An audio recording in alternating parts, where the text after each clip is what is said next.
In the dimly lit mansion of a wealthy and reclusive old man, a servant named Jacob toiled away his days and nights, performing menial tasks and enduring the gruff demands of his employer.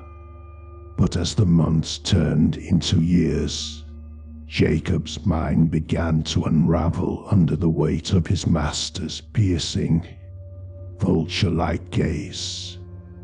At first, Jacob dismissed his paranoia as mere superstition, a trick of his imagination.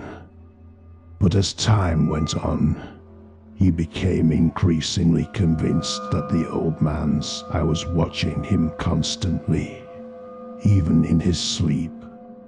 The eye, he believed, held some sinister power over him, drawing him inexorably closer to madness. One dark and stormy night, Jacob crept into the old man's chamber, his heart pounding with fear and anticipation. The old man lay snoring in his bed, his breaths deep and even. Jacob approached him with trembling hands, his mind filled with a single, desperate thought: to rid himself of the Vulture Eye forever. With a steady hand, Jacob lifted his pillow and placed it over the old man's face, pressing down with all his strength.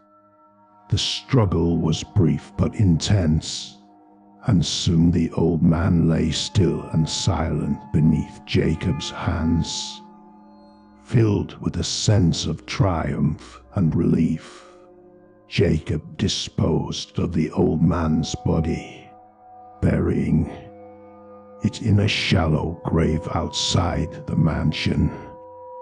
For a brief moment, he felt a sense of freedom and release from the torment of the Vulture Eye. But as the days passed, Jacob's sanity began to unravel further.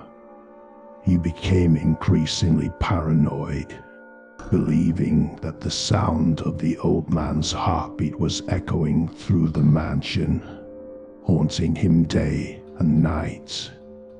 The constant sound of the heartbeat drove Jacob to madness, and he began to see visions of the old man's eye watching him from every corner of the mansion. His behavior became erratic, and he would spend hours talking to himself, convinced that the old man's ghost was taunting him.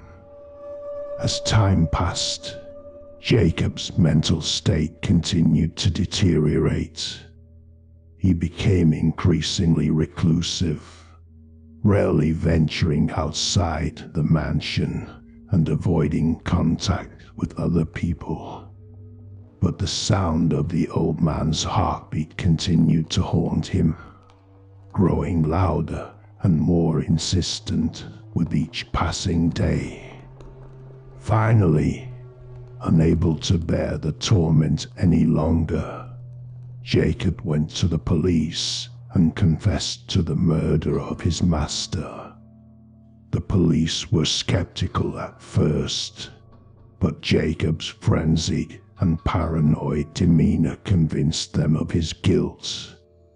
They searched the mansion and discovered the old man's shallow grave, confirming Jacob's confession. But even as Jacob was taken away to stand trial for murder, the sound of the old man's heartbeat continued to echo in his mind. In his cell, he would hear it, growing louder and more insistent until it drowned out all other thoughts. As the trial approached, Jacob's paranoia grew to fever pitch. He began to see visions of the old man's eye following him into the courtroom, watching his every move. The sound of the heartbeat grew so loud that it drowned out the judge's voice, and Jacob was unable to mount a coherent defense. In the end, he was found guilty and sentenced to life in prison. But even behind bars, the sound of the old man's heartbeat continued to haunt him. Jacob spent his days curled up in a ball, muttering to himself and rocking back and forth as the sound grew louder and more insistent with each passing day.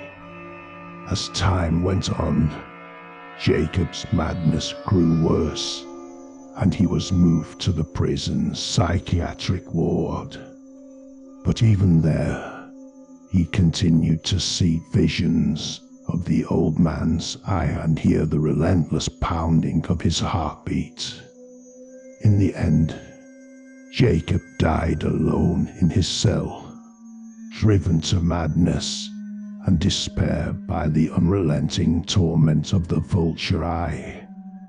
And even now, some say that on quiet nights, you can still hear the sound of his heart pounding, echoing through the halls of the old mansion where the murder took place.